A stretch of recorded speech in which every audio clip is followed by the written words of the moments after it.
Mari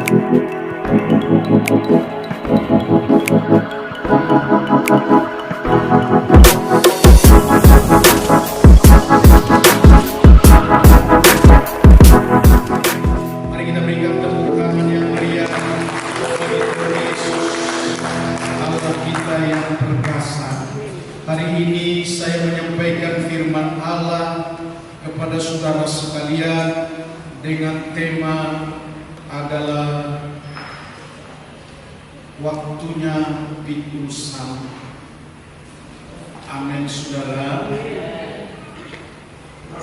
Sebab dari kata-kata ini kita dapat pengertian bahwa waktunya waktu Tuhan untuk kita sekalian pikul salib.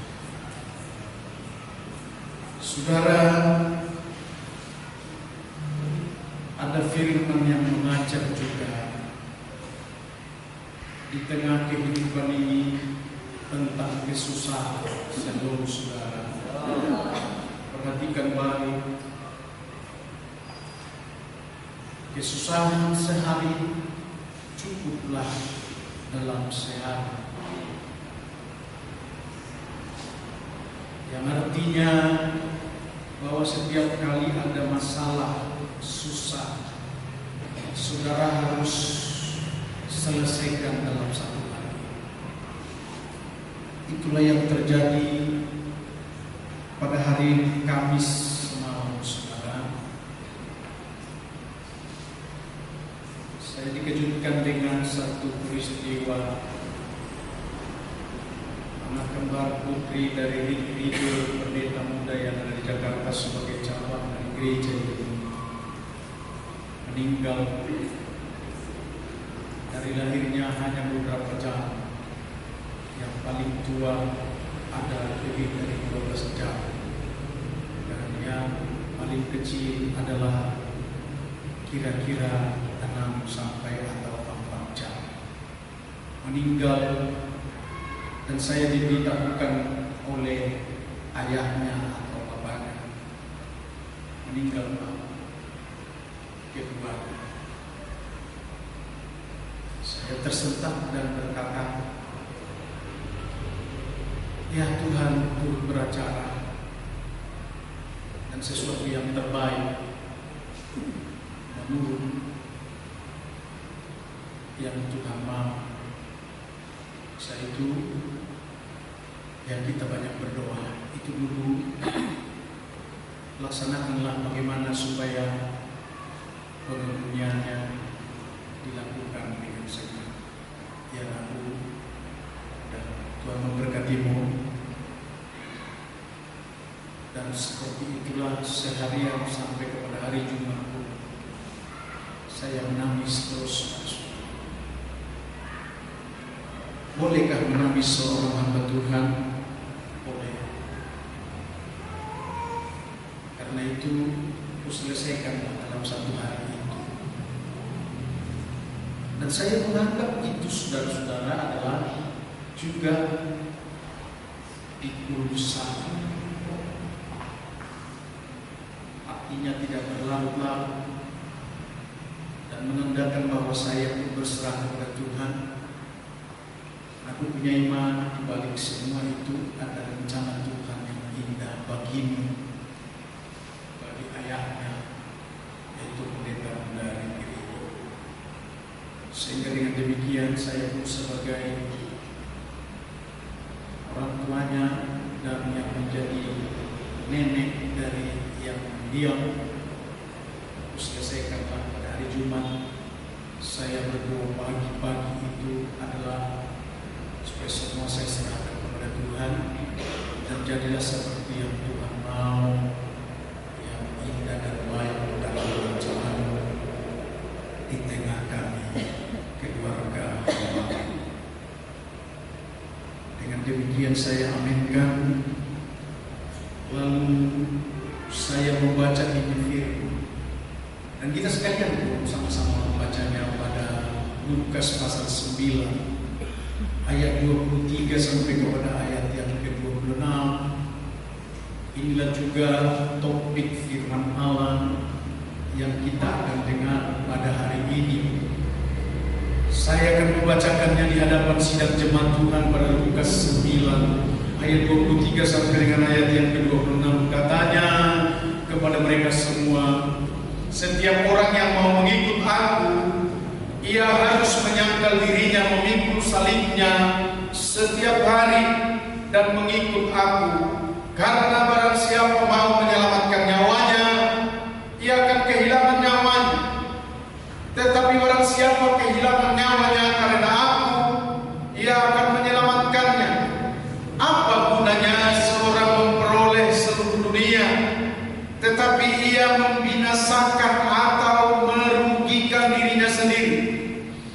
Sebab barang siapa malu karena aku dan karena perkataanku, Anak Manusia juga akan malu karena orang itu, apabila ia datang kelak dalam kemuliaannya dan dalam kemuliaan Bapa dan malaikat-malaikat kudusnya.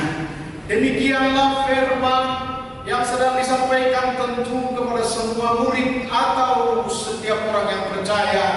Barang siapa mengikut aku, ia akan memikul salibnya.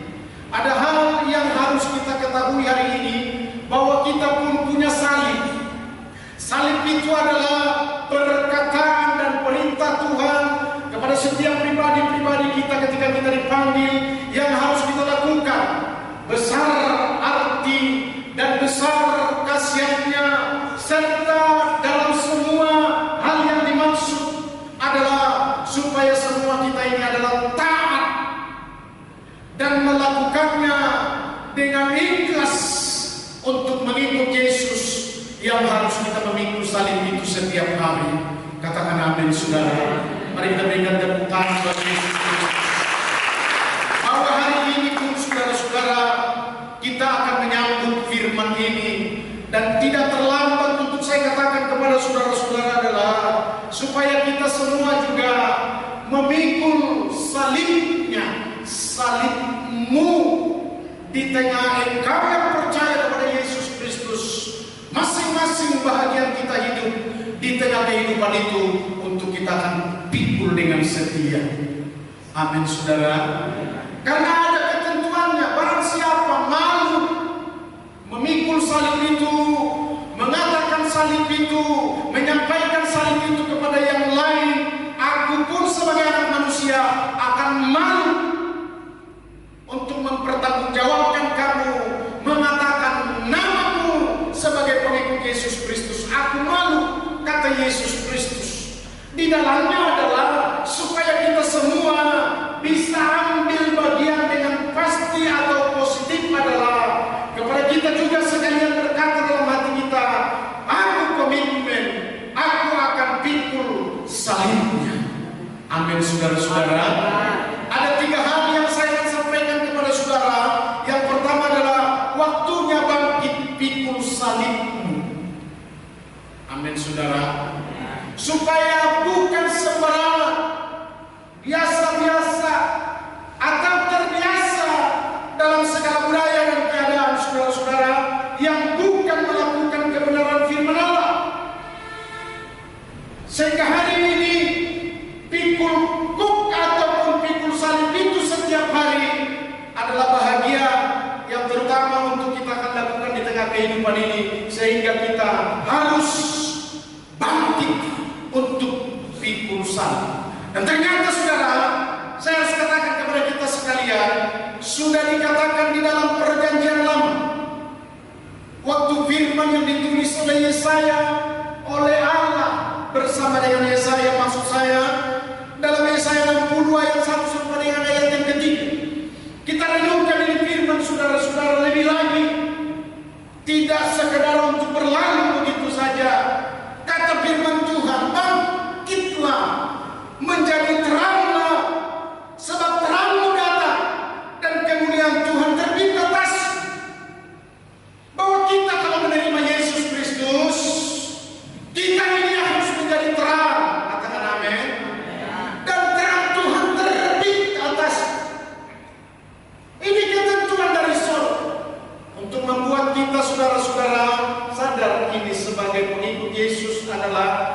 harus membawa terbang terang Tuhan kemana-mana pun kita akan pergi. Amin, saudara. Berikan tepuk tangan bagi Tuhan. Dan saya harus katakan kepada saudara-saudara bahwa terbit terang Tuhan atasmu mengandung pengertian adalah sudahlah waktunya saudara diorbitkan dan terorbit alias terbit di tengah terang Tuhan. Shalom saudara. Perhatikan saya menyampaikan ini firman Allah. Bukan biasa-biasa, melainkan luar biasa. Yang adalah saudara-saudara sudah mendapatkan cahaya itu dan membuatnya menjadi cahaya di tengah-tengah, saya ulangi, di tengah-tengah gelapnya dunia di sekeliling dimanapun kita berada. Amin saudara. Shalom. Terbit, pancarkan sini. Dengan kata lain saudara-saudara, kesaksianmu sampaikanlah kepada dunia di dalam segala kegelapan. Kesaksianmu, kata-kata nasihat maupun firman yang saudara sampaikan adalah mengandung arti bagi saudara mereka yang ada di dalam kegelapan, supaya terbit terang Tuhan bahwa semua manusia yang ada di bawah kolong langit ini direncanakan oleh Tuhan adalah supaya semua diselamatkan dengan terang yang dari Tuhan. Maka harus saya katakan kepada saudara-saudara, janganlah tinggal diam dan berpangku tangan. Shalom saudara. Muda, tua, dewasa, jangan berpangku tangan. Jangan biasa-biasa. Amin saudara. Shalom. Bangkitlah. Saya teruskan firman Allah. Sebab sesungguhnya kegelapan menutupi bumi dan kekelaman menutupi bangsa-bangsa, tetapi terang Tuhan terbit atasmu dan kemuliaannya menjadi nyata atasmu. Shalom saudara.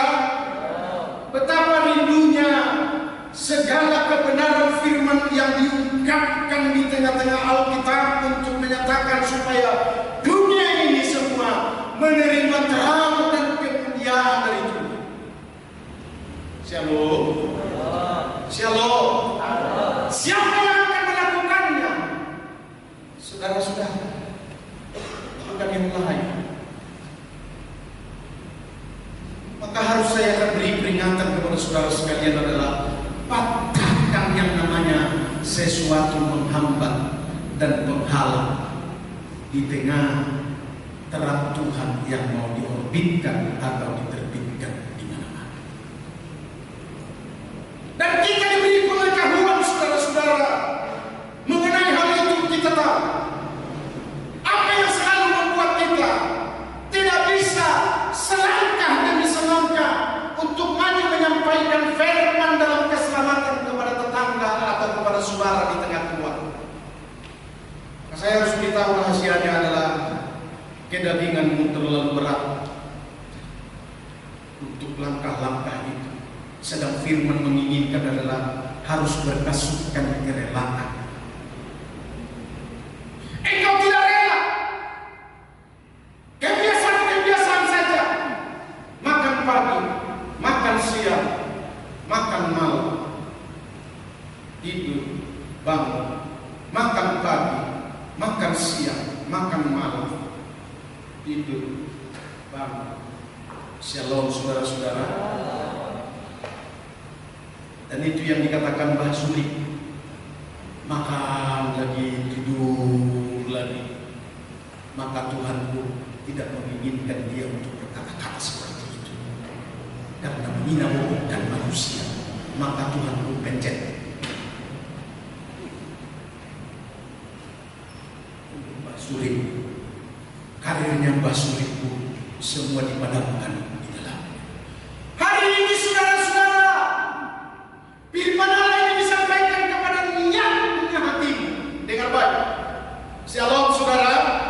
Jika kita sebagai manusia hidup kepada saudara-saudara dalam kehidupan mulah yang dikatakan firman Allah ini, supaya kita bangkit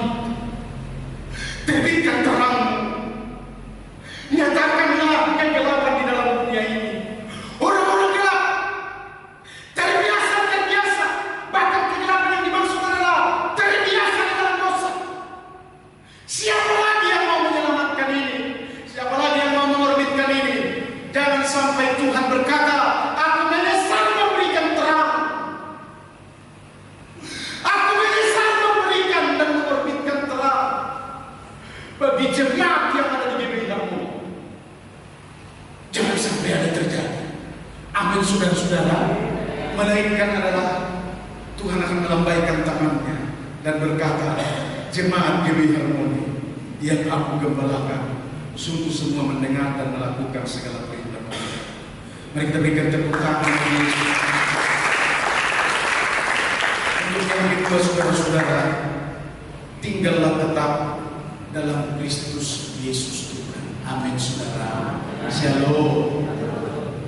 Kalau kita sedang berhadapan dengan situasi kegelapan, memang sedikit saudara kurang nyaman. Sama seperti saya dulu pernah diusir dari rumahnya karena dia prinsip begini, kamu kan orang GBI kotak, kami ini orang Protestan, udah gak usah masuk, gak usah masuk, udah tahu yang kami itu semua. Padahal dia sakit mau keluar. Tidak lama kemudian matilah dia. Apa boleh buat? Shalom, saudara. Shalom. Hari ini firman Tuhan mengatakan kepada kita. Mari kita baca Yohanes 15 ayat 5 sampai dengan ayat yang ke-16. Dengar ini baik-baik, saudara-saudara. Di tengah kehidupan kita wajib pikul salib itu. Demikianlah kita bekerja. Dengarkan firman Tuhan. Akulah pokok anggur dan kamulah ranting-rantingnya. Saudara, shalom. Shalom. Saudara sekalian adalah ranting-ranting dari pokok kehidupan itu, yaitu Kristus. Yang dipoles namanya adalah hamba-hamba Allah, anak-anak Tuhan. Anak-anak Tuhan tidak baik untuk makan tidur, tetapi harus kerja. Amin, saudara. Kerja untuk Tuhan. Kalau kerja untuk dirimu sendiri, Tuhan tahu. Dan aku sebagai hamba Tuhan akan berkata begini, kau anak-anak, sementara kita ini dewasa, setiap orang yang percaya, yang sudah dibaptis dan diberi kehidupan di dalam percaya akan menjadi anak-anak Allah. Dengarkan baik-baik, dia hidup baru dan dianggap adalah dewasa sebagai anak-anak Tuhan. Akulah pokok anggur dan kamulah ranting-rantingnya, kata Yesus. Barang siapa tinggal dalam aku dan aku di dalam dia, ia berbuah banyak. Sebab di luar aku kamu tidak dapat berbuat apa-apa. Shalom. Shalom. Jika kamu tinggal di dalam aku, jika saudara tinggal di dalam Kristus, Kristus tinggal di dalam engkau. Amin, saudara. Itu konsekuensi dari saudara. Jika saudara tinggal di dalam Kristus, maka Kristus tinggal di dalam saudara. Jadi kalau tidak tinggal saudara di dalam Kristus, Kristus pun tidak tinggal. Dan firman Allah dikonsekuensikan oleh Allah itu sendiri. Sehingga aku katakan begini sebagai wasit. Shalom, saudara-saudara. Saudara seringkali tidak tinggal di dalam Kristus. Karena faktanya adalah Kristus tidak tinggal bagi saudara. Nah, kalau Kristus tinggal dalam saudara, kita tidak bisa tinggal diam, tetapi berkata-kata tentang firman. Amin, saudara. Dan kita tidak bisa untuk menahan itu. Kita didorong. Jumpai Pak Bani. Setelah itu jumpai Pak Sensus. Setelah itu jumpai Pak Dapat. A, B, C, D sampai kepada E. Emangnya saudara-saudara tidak pernah melakukan ataupun menerima seperti ini? Saya mau harus katakan kepada saudara, ini kesaksian. Seperti itulah Tuhan berbuat untuk memanggilku sebagai pengusaha dan memanggilku dengan rohnya sebagai hamba sehingga datang di dalam kehidupan. Dengarkan baik-baik, saudara-saudara.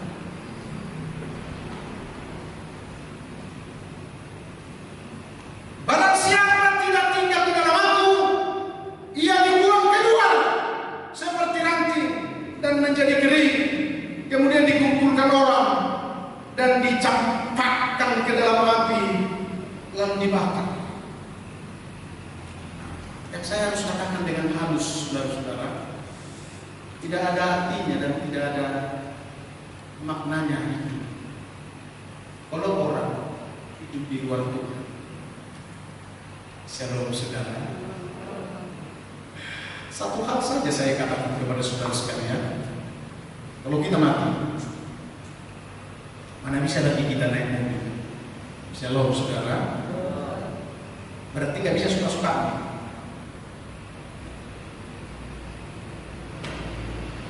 Saudara pernah melihat depo? Mau dikemanakan tanah ini? Mau dibuang? Mau dicampakkan? Mau dilemparkan ke atas? Shalom. Seperti itulah kalau kita mati. Ternyata hanya ada dua yang saya harus katakan kepada saudara-saudara dalam kebebasanmu hari ini adalah lakukanlah untuk tetap tinggal di dalam Kristus, supaya Kristus tinggal di dalam engkau. Dunia mau diselamatkan sampai Kristus mengizinkan COVID-19 merajalela, membuat orang supaya sebenarnya, saya ulangi, membuat orang supaya sebenarnya adalah jangan banyak keluar. Shalom. Jangan banyak jalan-jalan, habis waktu.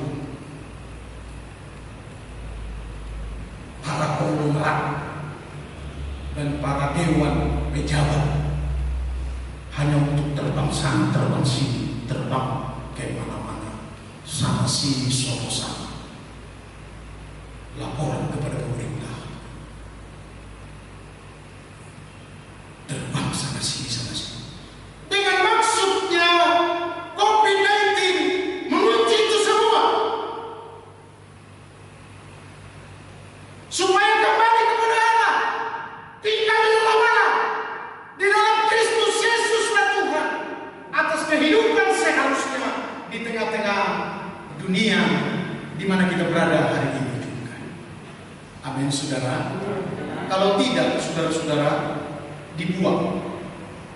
Aku akan katakan kepada saudara-saudara, masa COVID ini adalah masa penghakiman, menyatakan segala ketentuan Allah berlaku sepenuhnya. Dengan ini baik, masa ini adalah masa penghakiman. Ketentuannya yang harus dilakukan dalam waktu-waktu ini. Shalom, saudara. Shalom.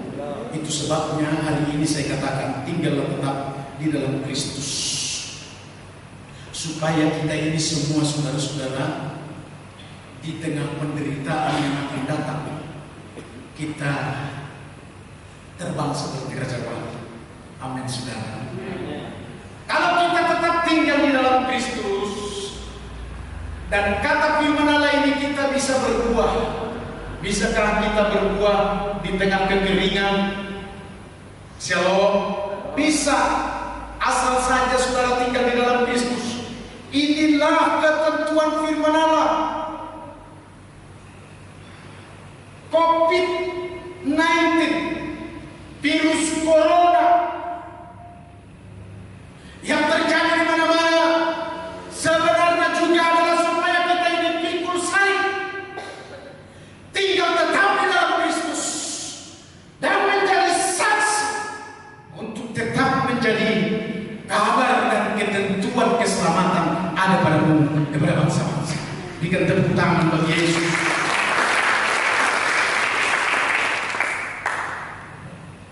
Saya harus katakan sedikit waktu saudara-saudara supaya kita tetap di dalam Kristus yang adalah terjadi dari masa ke masa ini.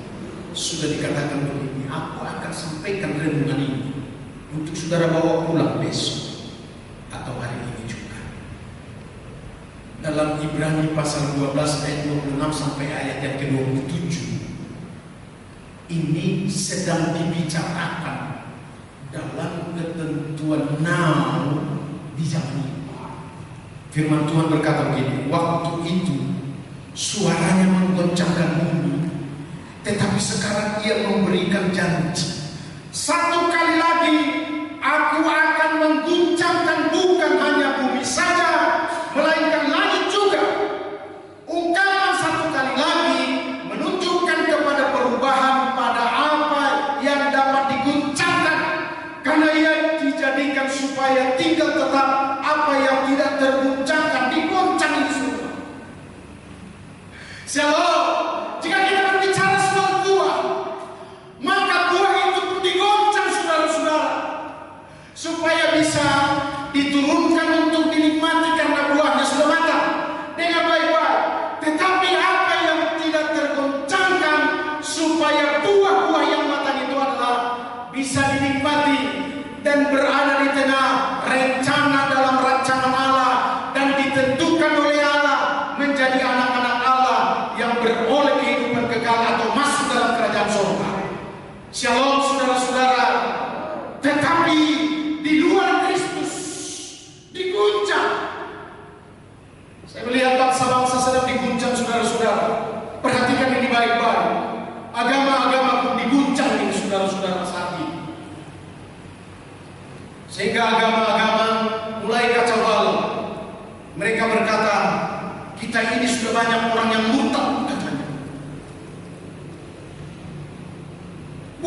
Agama kita sudah hilang lada dari kebenaran, kata orang-orang yang ada di India. Sebab agama kita sudah ditinggalkan oleh banyak penganut, kata orang-orang yang dari Hindu dan dari mana-mana. Dengar baik-baik, saudara. Berbicara soal agama, hari ini diguncang semuanya. Tetapi apa yang tidak terguncang, supaya tinggal tetap. Aku katakan kepada saudara-saudara, ketentuan apa yang dimaksudkan oleh firman Allah ini adalah supaya kerajaan Kristus tinggal tetap, dan hanya Dialah yang tetap menjadi kerajaan kekal, dan di dalam Dialah kehidupan kekal selama-lamanya terjadi. Berikan tepuk tangan. Berikan tepuk tangan. Mari berikan tepuk tangan bagi kita. Saudara, jangan terpesona dengan apa yang sedang terjadi, melainkan adalah beranjaklah dan berlarilah untuk mengatakan kebenaran ini adalah yes, yes Tuhan, yes, yes Tuhan. Amin, amin, amin, saudara-saudara. Ketiga, pergunakanlah karunia-karunia roh yang ada padamu di zaman now. Shalom, saudara.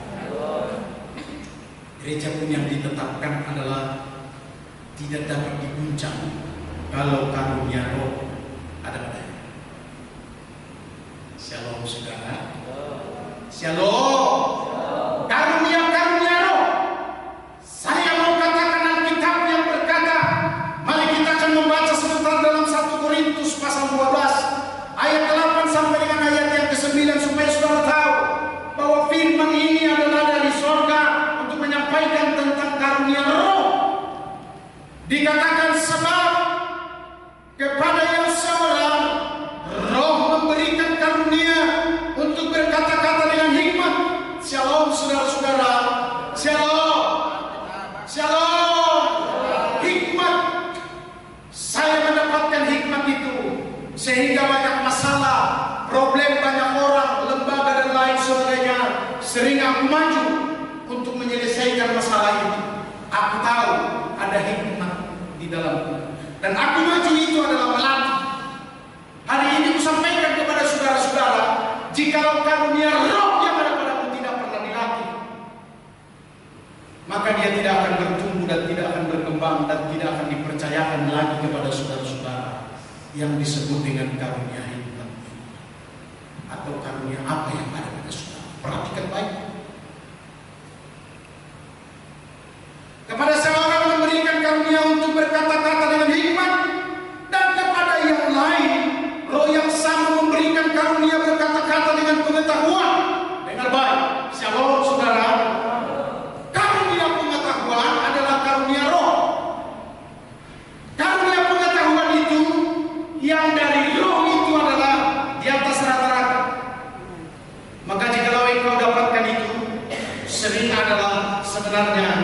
posisimu adalah supaya menjadi penasehat. Kalau saudara tetap untuk melatih itu, kepadamu dipercayakan lagi. Bukan saja dia yang Matio, dia yang Seranda, dia yang Nabara, tetapi akan dibawa adalah ke ujung bumi, sampai ke Papua, dan sampai ke Australia, dan sampai kepada bangsa-bangsa. Dengan baik, ketentuan firman Allah yang berkata bahwa kejarlah kasih karunia itu dan usahakanlah dirimu untuk mengimplementasikan, menyampaikan, melatih karunia-karunia Allah yang ada padamu. Sebelum itu akan dicabut. Shalom saudara, karunia pengetahuan. Saudara sudah memiliki pengetahuan, dan ketika Tuhan berkata lakukan, perbuat, tetapi saudara berkata belum makan. Maaf ya roh, kira-kira begitu, maka engkau akan diberi makan sekenyang-kenyangnya, tetapi roh pengetahuan itu akan dicabut daripadamu. Makanya ada namanya si butung jinak, si rojan, kata orang dari tafsir. Tapi karunia pengetahuan, maka jarang orang gemuk memiliki pengetahuan di atas rata-rata. Aku akan teruskan ini saudara-saudara. Dan kepada yang lain,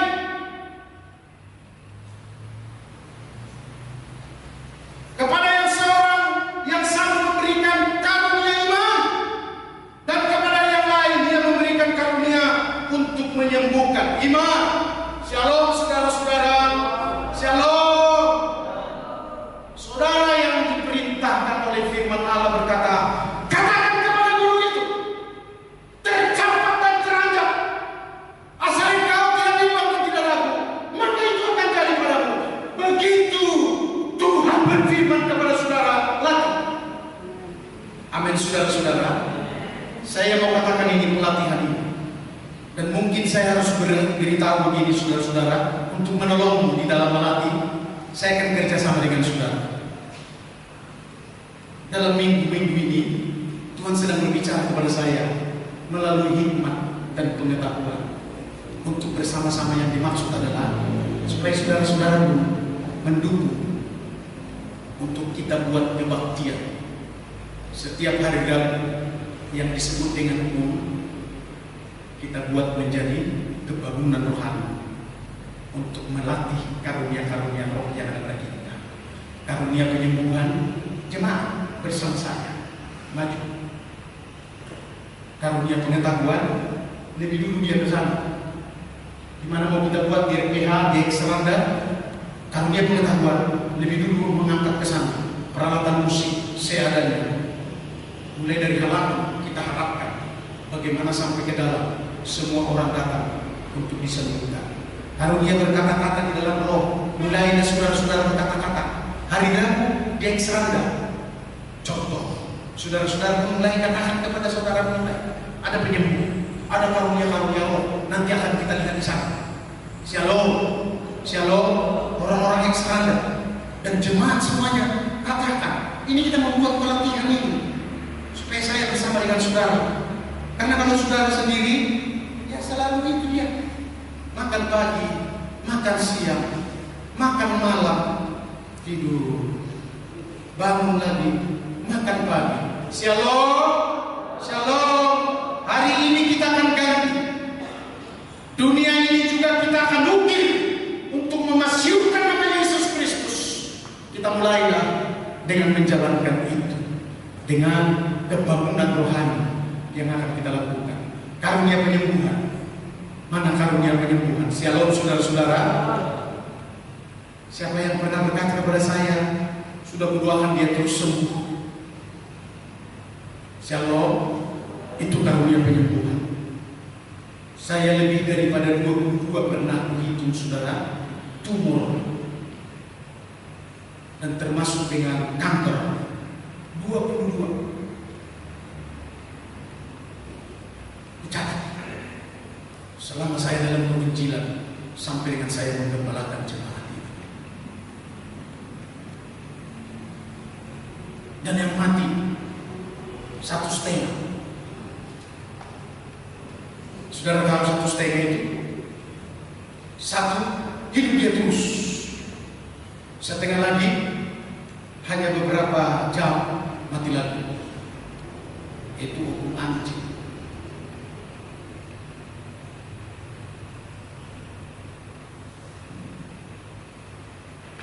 Yang mau saya katakan kepada saudara, karunia-karunia kesembuhan ada diberikan kepada saudara-saudara. Harus siap lagi. Katakan amin. Ini firman Tuhan yang mengutus saudara. Mari saudara semua bangkit berdiri dan dengarkan ini firman Tuhan. Lukas 7 ayat 22. Dan Yesus menjawab mereka. Shalom saudara-saudara. Mari bangkit sama. Disposisikan pimpinan roh di dalam saat beribadah tanpa sepertinya kita menghambat atau terhambat. Dan Yesus menjawab mereka, pergilah dan katakanlah kepada Yohanes apa yang kamu lihat ini dan yang kamu dengar ini. Orang buta melihat, katakan amin. Orang lumpuh berjalan, orang kusta menjadi tahir, orang tuli mendengar, orang mati dibangkitkan, dan kepada orang miskin diberitakan kabar baik. Amin. Berikan tepuk tangan, berikan tepuk tangan, berikan tepuk tangan bagi Yesus. Itulah tugas kita, bekerja bersama-sama untuk mengesampingkan tugas yang lain dan fokus supaya karunia-karunia yang ada padamu terlatih dengan cara kita, bagaimana kita untuk memikul salib dari Kristus Yesus. Hidup jangan di luar Kristus, tapi kita hidup, saya ulangi, kita hidup adalah di dalam Kristus. Mari kita nyanyikan pujian.